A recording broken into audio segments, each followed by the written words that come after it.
Welcome to the story. Don't forget to like, subscribe, and support me. Ethan trudged through the wasteland, his boots crunching against the cracked earth as he moved in silence. The sky above was an endless sheet of gray, oppressive and heavy, casting a bleak, shadowless light on the barren land. In the distance, the skeletal remains of an ancient city loomed, its towers reduced to jagged teeth, reaching into the heavens, as if clawing for salvation. But salvation had not come, not for the city, and certainly not for the billions who once called this world home. He pulled the ragged scarf tighter around his face, shielding himself from the biting wind that carried the taste of dust and decay. His fingers, wrapped in old, cracked leather gloves, tightened on the handle of the makeshift spear strapped across his back. The sun had long ceased to burn as it once did, and now its dim light offered no warmth, only the cold reminder of a dying planet. The map tucked inside his jacket pocket was nearly useless now, more a relic of the past than a guide for the present. Landmarks had shifted, cities had crumbled, and nature, such as it was, had begun to reclaim what little remained. But Ethan still clung to it, tracing the faded lines with his fingers as he walked. He needed direction, purpose, and right now that came in the form of a signal, a faint flicker of hope that had led him out of his small dying community and into the heart of the no man's land. It had been days, weeks. Time felt fluid out here since he'd last seen another soul. His mind had adapted to the silence, filling the void with memories and thoughts, voices of those long gone. But even those were starting to fade, blending into the monotony of his trek. The world had become an empty, desolate place, devoid of the vibrant pulse of humanity that had once thrived. Now all that was left were ruins and remnants. His stomach growled, a sharp reminder of how long it had been since his last meal. Food was scarce, and water even more so. The few streams he had come across were tainted with chemicals or stagnant, their surfaces shimmering with the oily residue of a world that had poisoned itself.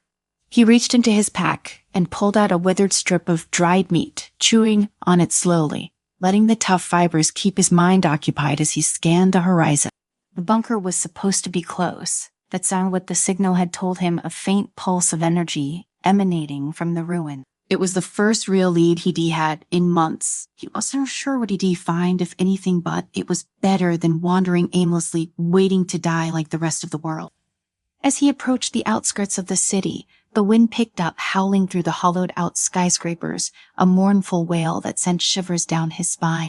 Ethan tightened his grip on the spear and moved cautiously, weaving through the debris-strewn streets, his eyes scanning every shadow, every alley. The cities were dangerous, not because of people, there were so few of those left, but because of the creatures that had taken over in humanity's absence. Mutations, twisted remnants of what once were animals, now roamed freely, their grotesque forms a reflection of the world's sound collapse. He climbed over a rusted car, its paint long stripped away by the elements, and made his way toward the bunker entrance. It was hidden, camouflaged by the crumbling buildings around it, but Ethan had learned to spot the subtle sign. The way the ground sloped unnaturally, the faint discoloration of the concrete. He dropped to his knees and began clearing the debris away, his fingers working quickly despite the cold. After several minutes, he found it a metal hatch, half buried in the dirt. With a grunt, he heaved the hatch open, the rusted hinges protesting loudly. A dark stairwell stretched below, a yawning abyss that smelled of damp earth and decay. Ethan hesitated for a moment, his heart pounding in his chest. The unknown always carried danger, but it was also the only way forward. With a deep breath, he descended into the darkness, the soft sound of his boots on the metal stairs echoing faintly. The bunker was small, barely more than a storage facility from the looks of it. Broken shelves lined the walls, their contents long scavenged or rotted away. But in the far corner, something caught his eye, a faint, blinking light. He moved toward it cautiously, his spear raised. It was a small console, old and dusty but still functional, a miracle in a world where so much had failed. Ethan knelt in front of it, wiping the grime away with his sleeve. The screen flickered to life, displaying a series of fragmented files, garbled data that meant nothing to him. Then he saw that all that faded data before the collapse. His fingers hovered over the keys, trembling slightly as he opened the file. The screen filled with text, lines of code interspersed with brief, cryptic messages. Project Horizon failed containment, global quarantine, irreversible. Ethan's heart raced as he scrolled through the messages. It was too much to process, too fragmented to understand fully. But one thing was clear: whatever had happened, it hadn't been an accident. Someone had tried to stop it, to contain whatever had caused the extinction, and they had failed. There was more, a location coordinates embedded in the final message. It was far deep within the heart of the no man, Sinnoh land, a place few had ever ventured. But Ethan knew he had to go. If there were answers to be found, they would be there. As he copied the coordinates into his map, a sound echoed through the bunker, a soft scraping noise that made his blood run cold. He froze, his breath catching in his throat for a moment. The silence returned, and he wondered if his mind was playing tricks on him. Then it came again, louder this time. Something was moving above in the city ruin. Ethan rose slowly, gripping his spear tightly as he backed toward the stairwell. His heart pounded in his chest as the scraping grew louder, closer. He pressed his back against the wall, waiting, listening, and then from the shadows it emerged. The creature was unlike anything he had seen before. Its body was a twisted amalgamation of flesh and metal, its limbs long and spindly, with claws that scraped against the floor as it moved. Its eyes, if they could even be called that, glowed faintly in the darkness, a sickly yellow light that seemed to pierce through the gloom. Ethan's breath caught in his throat as the creature turned its head toward him, its mouth opening to reveal rows of jagged teeth. He didn't need to wait for it to make the first move. With a shout, he lunged forward, driving his spear toward the creature's chest. The metal tip struck home, sinking into the soft flesh beneath its armor, but the creature did falter. It let out a guttural, inhuman scream and swiped at him with one of its claws. Ethan barely managed to dodge the claw grazing his shoulder as he rolled to the side. Pain flared through him, but he gritted his teeth and yanked the spear free, swinging it toward the creature's sight. This time he didn't miss. The spear struck the creature's skull with a sickening crunch, and it collapsed to the ground, twitching violently before going still. Ethan stood over the creature, breathing hard, his hands trembling. The wound on his shoulder burned, and he could feel the warmth of blood seeping through his shirt. He didn't have time to rest. There could be more of them, and he needed to get out of the city before nightfall. He retrieved his spear and headed back up the stairs, his eyes scanning the shadows for any signs of movement. The streets were silent again, but Ethan knew better than to trust the quiet. The wasteland was full of dangers, both seen and unseen. He made his way out of the city as quickly as he could, his mind racing with the discovery he had made. The extinction event had been made a catastrophic failure of something called Project Horizon. But the details were still unclear, fragmented. He needed more information, and the coordinates he had found were his only lead. As he reached the edge of the city, the wind picked up again, carrying with it the faint smell of rain. Ethan pulled his scarf tighter and set off toward the coordinates, the ruins of the city fading into the distance behind him. He didn't know what awaited him at the end of his journey, but he knew one thing for certain: he couldn't stop. Now, the truth was out there, buried in the remnants of a world long gone, and he was going to find it. Ethan pressed forward, his steps determined despite the pain searing through his shoulder. The coordinates he had uncovered were his only lead, a beacon guiding him deeper into the heart of the no man's land. The landscape around him shifted subtly, the remnants of civilization giving way to more untamed terrain. Nature had reclaimed much of the world, but in its wake it left behind dangers that were as unpredictable as they were deadly. As the hours blurred into one another, Ethan navigated through dense overgrowth and treacherous footing. The map in his pocket had been meticulously marked with locations he needed to reach, each one a potential clue to the mystery he sought to unravel. His mind wandered to the days before the collapse, to the stories his mentor had shared, tales of innovation and ambition that had spiraled into catastrophe. Those memories fueled his resolve, pushing him forward even when exhaustion threatened to overcome him. The sun dipped lower in the sky, casting long shadows that danced eerily across the landscape. Ethan knew he needed to find shelter before nightfall. The coordinates led him toward a ridge, where the land dipped and rose like the undulating waves of an ancient sea. He climbed with deliberate caution, each step bringing him closer to his destination and further from the relative safety of daylight. As darkness settled, the wasteland transformed. The once familiar terrain became a labyrinth of shadows and whispers, every rustle of leaves or snap of a twig heightening Ethan's senses. He found a rocky outcrop that offered some protection from the elements, setting up a makeshift camp. The cold crept into his bones, and he huddled against the rough stone, wrapping his scarf tighter around his face. Sleep was elusive. Instead, Ethan sat by a small fire he managed to kindle with dry twigs and his last reserves of matches. The flickering flames provided a brief respite from the overwhelming darkness, their light casting fleeting images on the surrounding rock. He pulled out the black box again, hoping to glean more information from the fragmented data. Hours passed as he painstakingly pieced together the cryptic messages, each revelation deepening the mystery. Project Horizon, he muttered to himself, the words echoing in the still night. The project had been a last-ditch effort to control the rampant population, a plan that had spiraled disastrously out of control. The virus intended as a means of regulation had mutated beyond containment, leading to the global catastrophe. The weight of this knowledge pressed heavily on him. If the world had been undone by human hands, what remained of humanity now carried the burden of that failure. A sudden noise shattered his concentration, a soft, rhythmic tapping against the rocky facade. Ethan froze, his heart pounding in his chest. He strained his ears, trying to discern the source.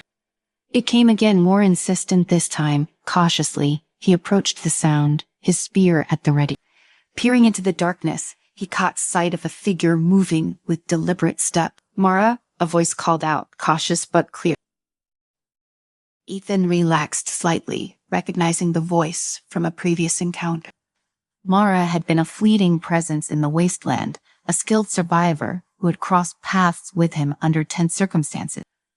Their alliance had been uneasy but necessary, a fragile truce forged in the crucible of survival. "Mara," Ethan replied, his voice hoarse from disuse. "What are you doing here?" She stepped into the light of the fire, her presence both a relief and a new source of tension. Her eyes scanned the surroundings, always alert for threat. "I could ask you the same, Ethan. What brings you this far into the no man's land?" He gestured to the black box. "I found something, a black box with data about Project Horizon. It led me here to these coordinates. I am trying to understand what happened and maybe find others who survived." Mara nodded slowly. Her expression, thoughtful. "Project Horizon was our last hope to control the chaos, but it became our nightmare. If you have access to that data, it means you'll be closer to the truth than most, but it also makes you a target." Ethan frowned. "Target for what?" "For the knowledge," Mara replied, her voice dropping to a whisper. "There are those who want to keep the truth buried to maintain the power they still hold. They'll do anything to stop you from uncovering what really happened." Ethan felt a chill run down his spine. The wasteland was filled with dangers, but human threats were the most unpredictable and deadly. What can we do if we work together? Maybe we can find more information and expose what really happened. Mara considered his words, her eyes reflecting a mix of skepticism and hope. "It won't be easy. The path ahead is fraught with peril, and we'll need to be careful. But if you read determined, I am willing to help." A sense of camaraderie settled between them, a bond forged in the shared pursuit of truth and survival. Ethan felt a surge of gratitude. "Thank you, Mar. Together, we might stand a better chance." They spent the remainder of the night sharing what little they knew, piecing together fragments of their pasts and the events that had led to the world's downfall. Mara had once been part of a group of scientists who worked on Project Horizon, but when the project went awry, she had been forced to flee, leaving behind friends and colleagues who had fallen victim to the chaos. "We need to reach the old laboratory," Mara said as dawn broke, casting a pale light over the desolate landscape. "It's supposed to be near these coordinates. If the data points to anything, it'll be there." Ethan nodded, packing up his camp with renewed determination. Let's move out. We don't have much time before nightfall, and the wasteland isn't too forgiving after dark." They set off together, the morning sun offering a fragile warmth that lifted their spirits slightly. The journey ahead was uncertain, but for the first time in a long while, Ethan felt a flicker of hope. With Mara by his side, the path seemed less daunting, and the weight of his mission felt a little lighter. The terrain grew increasingly rugged as they approached the coordinates, the land giving way to jagged rocks and narrow passes. The old laboratory, once a beacon of scientific progress, now stood as a relic of a bygone era, its structures crumbling and overtaken by nature, so relentless advance. Vines snaked up the sides of the building and windows were shattered, allowing the elements to seep in and claim the interior. "We were close," Mara whispered, her eyes scanning the perimeter for any signs of danger. "Stay alert. We don't know what or who we might encounter inside." Ethan felt a surge of apprehension. The laboratory was a place shrouded in mystery, its halls holding secrets that had led to the world's downfall. But he knew that understanding those secrets was crucial to preventing further devastation and perhaps finding a way to rebuild. They approached the main entrance cautiously, the heavy doors hanging precariously on their hinges. Ethan pushed against the metal, the creak echoing ominously through the empty corridor. Their flashlights pierced the gloom, revealing remnants of what once was a testament to the lives that had been lost and the ambition that had driven them to ruin. "Let's split up," Mara suggested, her voice barely above a whisper. "We can cover more ground that way, stay in communication, and meet back here if we find anything." Ethan hesitated, but the urgency of their mission outweighed his reservation. "Be careful," he called out as they parted ways, each moving deeper into the labyrinthine structure. Ethan navigated through the dimly lit hallways, his footsteps echoing softly. The laboratory was a maze of offices, laboratories, and storage rooms, each space holding fragments of the past. He entered what appeared to be a control room, the central hub where the project had been monitored and managed. Dust-covered monitors and consoles lined the walls, their screens dark and lifeless. He approached one of the consoles, wiping away the grime to reveal a working keyboard. With a mix of hope and trepidation, he powered it on the screen, flickering to life with a soft hum. Lines of code and data scrolled across the display, a digital testament to the chaos that had unfolded here. As he delved deeper into the files, Ethan uncovered detailed logs of Project Horizon, its objectives, methodologies, and the unforeseen consequences that had led to the global catastrophe. The virus was not just a tool of population control, it was a weapon engineered to be both a deterrent and a means of eradication. But something had gone horribly wrong, a miscalculation that allowed the virus to mutate beyond containment. Ethan's fingers moved swiftly over the keyboard, searching for any clues that might lead to a solution or a way to prevent further devastation. It was then that he stumbled upon a series of encrypted files, their contents locked behind layers of security protocol. "Help me crack this," he muttered, realizing that the key to understanding the full scope of the disaster lay within these hidden files. He worked methodically, piecing together the encryption through sheer determination and the scant knowledge he had acquired over the year. Hours passed as he worked, the initial excitement giving way to fatigue. But finally, the files decrypted, revealing a detailed plan for a containment protocol that had never been fully implemented. It outlined a potential cure, a way to reverse the effects of the mutated virus. The cure required specific materials and access to the original virus samples, which were believed to be stored in a secure vault within the laboratory. Ethan's heart raced. This was the breakthrough he had been searching for, a way to not only understand what had happened, but to possibly rectify it. But time was against him. If the virus was still active in the environment, every passing moment increased the risk of further mutations and the spread of the contamination. Determined, he retraced his steps, exiting the control room and making his way toward the vault. The corridors seemed more foreboding, now the shadows deeper and the silence more oppressive. As he navigated the maze-like structure, he couldn't shake the feeling that he was being watched, that unseen eyes were tracking his every move. Reaching the vault door, Ethan examined the locking mechanism. It was a sophisticated security system designed to prevent unauthorized access. He searched the surrounding area looking for clues or tools that might aid him in bypassing the lock. His eyes fell upon a maintenance room nearby, its door slightly ajar. Inside, he found a toolkit and a small device that resembled a keycard reader. With renewed hope, he returned to the vault, using the tools to manipulate the locking mechanism. After several tense moments, the door clicked open, revealing a room lined with secure containers and storage units.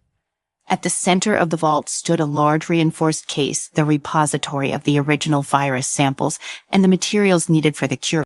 Ethan approached it cautiously, his heart pounding in his chest.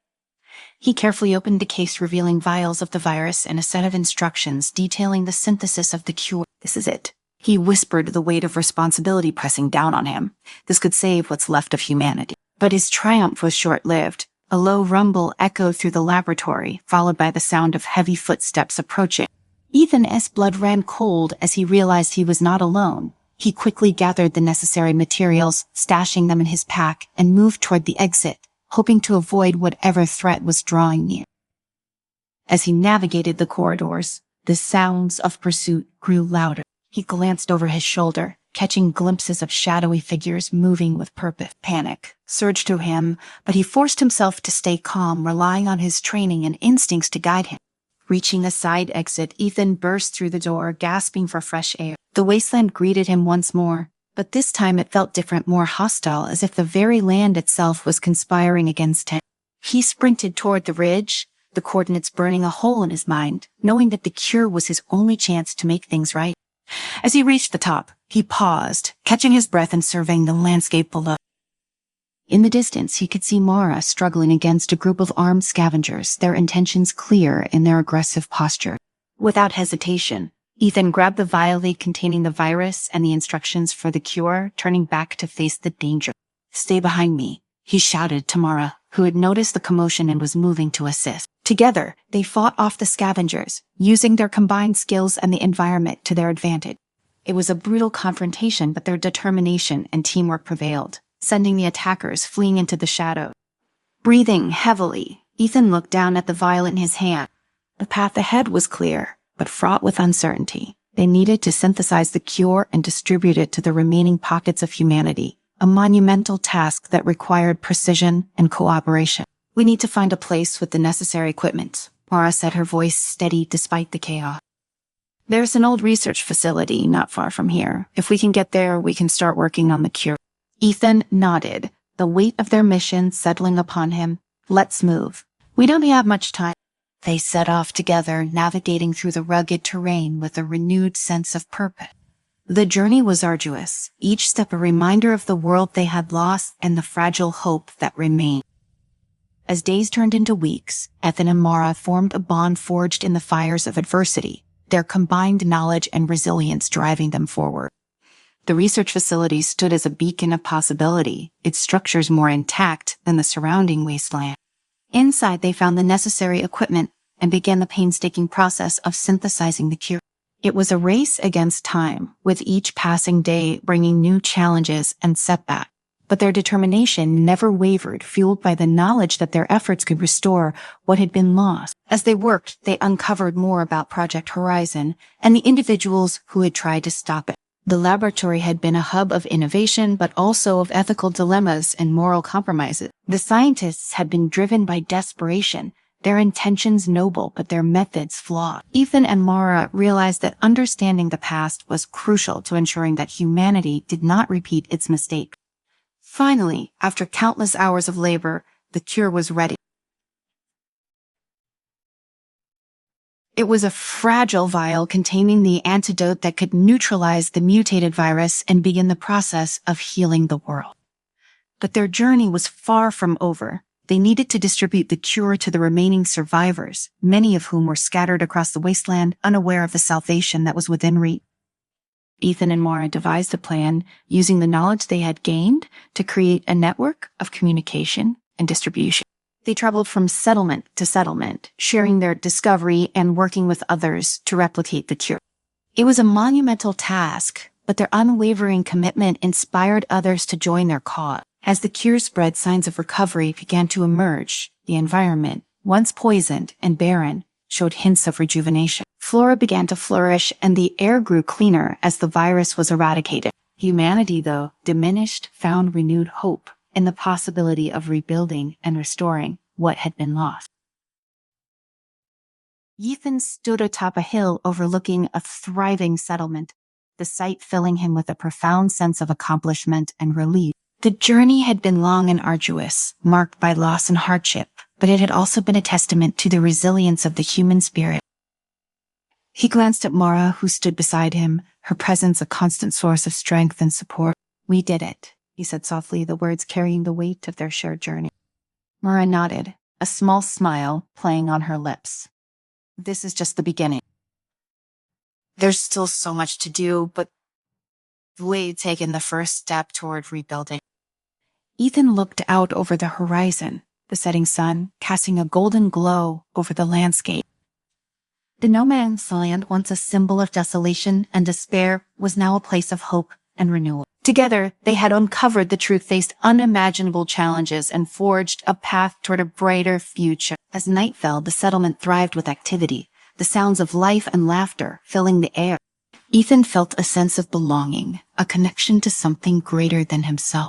The journey had been driven by a desire to find answers and survive, but it had also led him to discover the importance of community and the enduring power of hope. He knew that the road ahead would be filled with obstacles, but with Mara and the growing network of survivors by his side, he felt ready to face whatever challenges lay ahead. The story of the No Man's Land was not one of ultimate loss, but of rebirth and the unwavering determination to reclaim their world.